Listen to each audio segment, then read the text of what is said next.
All right, everybody, please be seated. Okay, we're starting in a while now.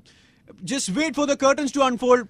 Sebastian, what are you doing? Just sit down. Not you, Vettel, Borde. I'm talking to you. Oh God, you guys are such grown-ups and you do this. Kunal, why am I supposed to take care of the kids every single year in the Inside Line F1 Podcast Awards 2004? Why am I supposed to do this? Can you please take this over? Because you co-host it, you co-present it, and you co-produce it as well. Yeah. So, good evening, everyone. Good afternoon. Good morning, wherever you guys are. Yes. And finally, we are here, Rishi, and to everyone around. I didn't really get the drivers, but did you just say Nikki? Did you say Jackie? Did you say all those names? Because I see a lot of old men around as well. Just wait. I want to adjust your shirt. Okay, just a little crease. We're good. Go on. Okay. So we are a little late with this podcast, especially the awards that we want to give out. And there's a reason behind that. That's because we actually were waiting for Michael to join us because he had promised us last time. I can't remember what he won, but he was happy with what he won. I do remember. That's probably the only thing he won in his second stint in Formula One, right? And he sent his regards, and we're sending regards for a speedy recovery. But yes, Formula One has taken a new step this year.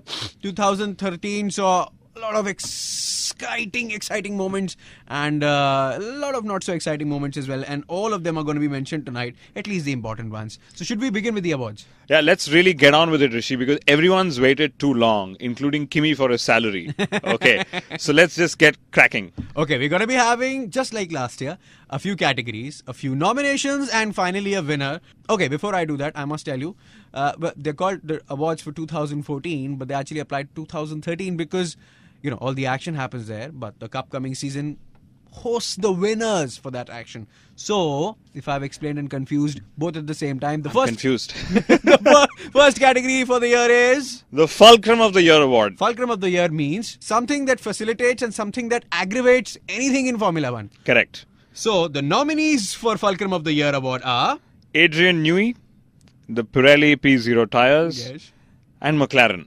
that underperformed severely. And the winner is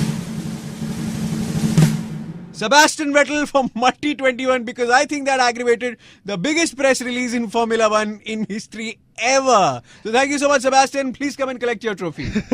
Well, it does not exist. It's actually a coffee mug. But hey, the category number We progressed. Last time it was a plastic mug. We've gone eco-friendly as well. And these are those China-ware coffee mugs. Category number 2 for the year. This is my favorite. And it is? The Rumor of the Year. And there are just so many nominations, Rishi. Go for it. So there is Raikkonen to Red Bull, there is Alonso to Red Bull, there is Hülkenberg to Ferrari, Braun to McLaren, Massa to retire, and there were just so many rumors. And the winner is Pirelli, who were going to leave F1 because they got criticized. Yeah, in case you're leaving, which I know you're not, you signed for another 3 years, please take DRS along with you. And you know, what was actually funny, the rumor of the year that Kunal I have always discussed with you is, I thought Vettel was going to give the Brazilian victory to Weber. And that Wait, there's one more as well, Rishi. That is? Which was Sauber and Marussia coming together to be called Sauberussia. That is hilarious. Technology of the year. Moving on to the next award. The nominees are... let me think. This is not a part of the nominees list, but the McLaren 2013 car. Brilliantly disgusting. Then can we also add the radio, since there's just so much of focus on the radio these days? Well, I think the technology that is upcoming for 2014 was talked about so much that it actually engulfed 2013 completely. And we have a winner over here. The winner for the best technology of the year is... It was Mercedes' invisible car with black helmets that actually tested for Pirelli and nobody came to know. Back in Catalonia. Yes, it was hilarious. Yes, Formula One did not notice this. Should we move on? Yes. We had time for filler where Hülkenberg was going to come and do a little bhangra for us, but that's not happening. The next award in line, ladies and gentlemen, put your hands together for the terminology of the year. Terminology of the year primarily means... You know, Formula One loves to confuse us. Okay, there is a FOTA and there is a form and there are just so many of them. So terminology of the year, I think, would be the ERS or the power unit, or that's what the engine is going to be called next year. That's what they're going to be called. And the winner is, Rishi? The winner is... It's still for me Multi 21. This is the second award for Multi 21. That is the technology of the year. When you tell a driver to do something, then he actually doesn't listen to you. And can you imagine that Multi 21, the terminology, actually probably somewhere triggered Weber to retire as well? Ooh, that was bad. That was bad. Now, talking about funny people, I am the funny man on the show. And I am the funny man of the Kunal, show. you're the technical man on the show. Okay, Rishi, give it. Fine. Okay. Like you're technical man. I can seriously say screw you.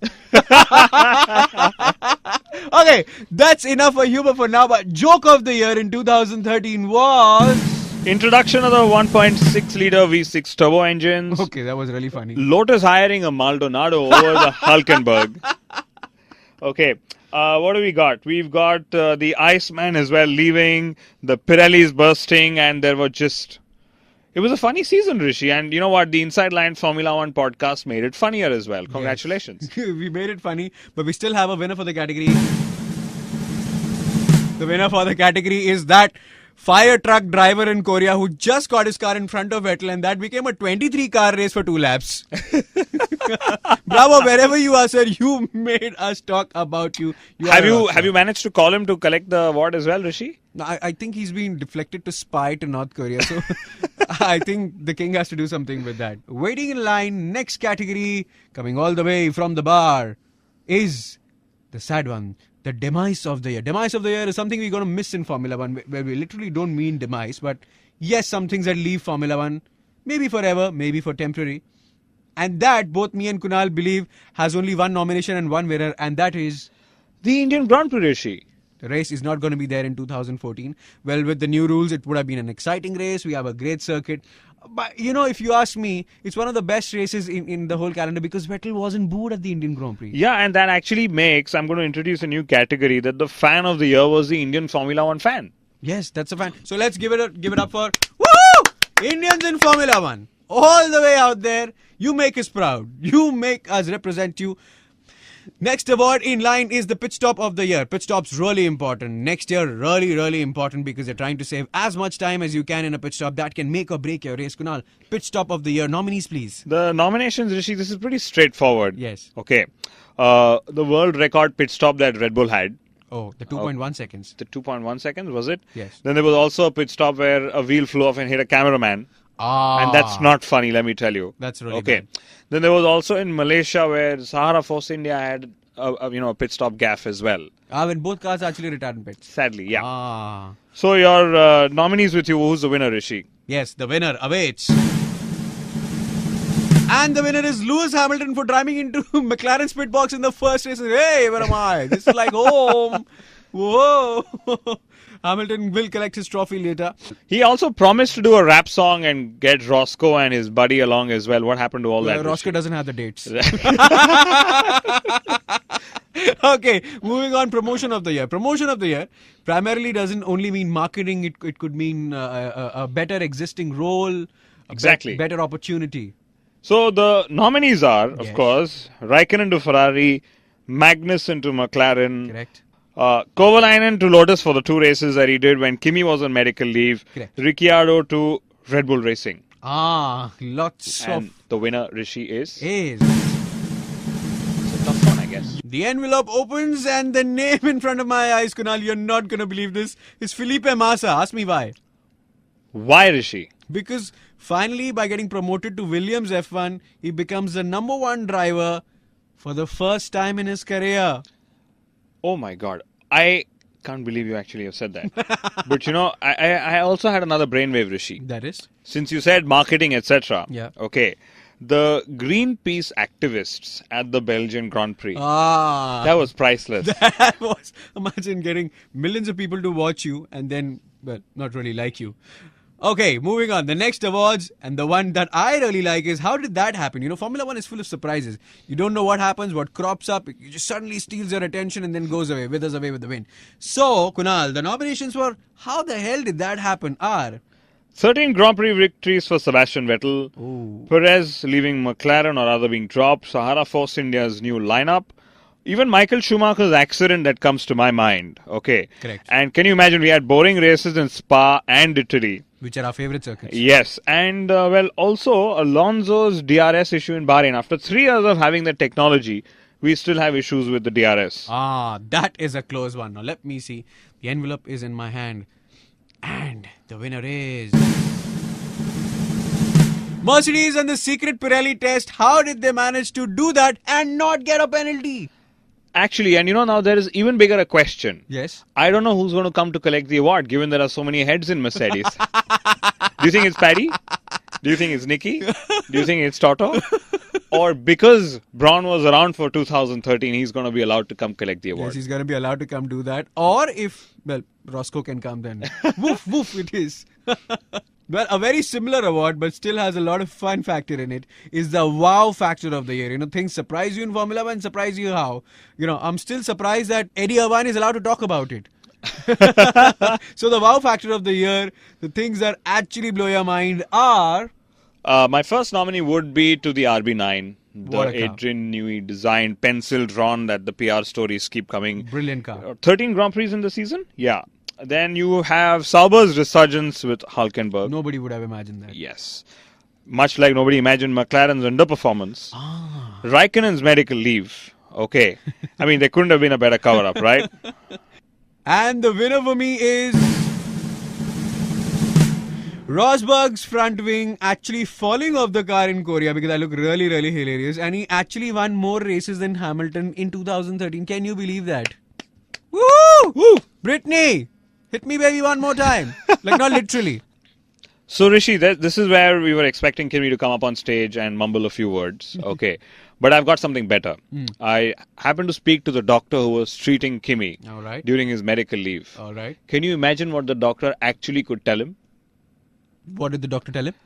Leave me alone, leave me alone. I know where my scissors are going. You're a doctor, Rishi.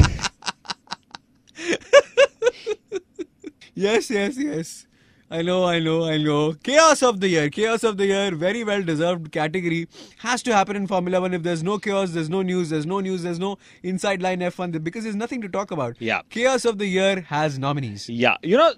The funny thing, Rishi, is we had two bad boys who didn't create much chaos this year. Okay, there was Roman Grosjean, who did pretty well. And there was Pastor Maldonado, who didn't create chaos on track, but he did create chaos off the track in the paddock with his, with his money Naldo gimmicks that he does with his, oil money. I like Money Ronaldo. Yeah, but my winner here, Rishi, is, yes, we've been cribbing about the 2014 rule changes, but let's react to that once, we see it drastically affecting the sport for us. But the biggest chaos of the year is the strategic management group. And why do you say that? We have all the funny rules like double point system at the last race of the season, and I think I'm just going to freeze when I say that. Yes. It's really funny and it really is unnecessary, but sometimes it's just This is necessary. actually one of the reasons why a lot of team principals have not turned up tonight. Yes, I'm so sorry about that, guys. We'll be sending your burgers home. Moving on, one of the awards that should be awarded a lot more than it does in Formula One, Overtaking Move of the Year. And there have been some fantabulous overtaking moves, some cooked by DRS, some not so cooked by DRS. But, Kunal, I have to give this one nomination out because Adrian Sutil, what he did in Monaco was amazing and he just got 2 champions. Minus DRS. That's the crucial part, Rishi. Woohoo, that was really brilliant. He got them sleeping, got 2 champions sleeping. Then there was Hamilton and Webber in Hungary. Then Alonso overtook Webber somewhere as well in Italy. Yes, right. turn 3. Then there was Raikkonen and Grosjean in Korea. Lots of overtaking, and I repeat what Rishi said. These are all non-DRS moves. Yes, they're all non-DRS moves, but the best overtaking maneuver of the year was the Marussia team overtaking the Caterham team in the final Grand Prix of the season and getting a few extra millions. Woo! It's close to $10 to $15 million, Rishi. It's a lot of money. If you and I get that kind of money, we'll probably start a new studio. and have faces because we'll be starting a video. Final award of the season. Final award of the year, and the one which is probably the best movie in the Oscars is the race of the year. And the race of the year, some very good races, some not so great races. Do we have some nominations, Kunal? I think Brazil was a fantastic race last year. Yeah, no practice sessions, great race, unexpected. Right. We also had a great race in Australia. Kimi won, wow. And I guess that's pretty much it, because not having good races in Spa, Italy has probably affected the nominations here. But let's hear the winner, Rishi. You already said Australia and Brazil, everything in between. He's actually counted. He's got the whole calendar. And the winner is... Well, this is not a biased opinion. I'm really telling you, this Grand Prix is actually won. The winner is India. Kunal and I were there. And we both saw Sebastian Vettel become the quadruple champion, bowing down to his car on the track and collecting the trophy and not getting booed. What a race that What was. a race. Fantastic. Historic. And Rishi, here's a bit of a googly. Okay, and let me see if you get the answer. If you were to select a brand ambassador for the Indian Grand Prix to bring it back, okay, who would you select from the following? There's Naren Karthikeyan, in fastest Indian in the world, first ever Formula 1 driver. Yes. There's Karun Chandok. Ah, nice. There is Sachin Tendulkar, Oh, yes. God himself. And there is Gulshan Grover. My answer is the Batman. The most consistent attendee of the Indian Grand Prix, and he had grid access. You know, you and I are the most consistent. We were attendees. not on the grid, Rishi. Oh, God. That's where you got to be next time, and we'll probably be the brand ambassadors. And we'll get the grid girls' numbers. So, today is the night where, the drinks have been served. The bar counter was shut for so long. But there is a sweet dish we are serving. That is. And this is on special request from the quadruple world champion, Rishi. And that is? The donuts. The prasadam he gave us Right. at the Indian Grand Lord Prix. Vittal. Lord Vittal, you are great, but next year please don't win. We want to see a new champion. No. I really want to see him win, Rishi. I'm sorry. There's split opinions Are on you this. mad? I'm never going to let that happen. I'm going to remove a few exhaust pipes myself. That is it. We're taking a bow as the curtains close for the 2013 season. Cars get released very soon. New pictures coming in, new technology coming in. Lots to talk about. Testing starts soon, so we're very eager. So are you. And Formula One is sweating. Are you going to be around? Because we are. Inside Line F1 podcast it is.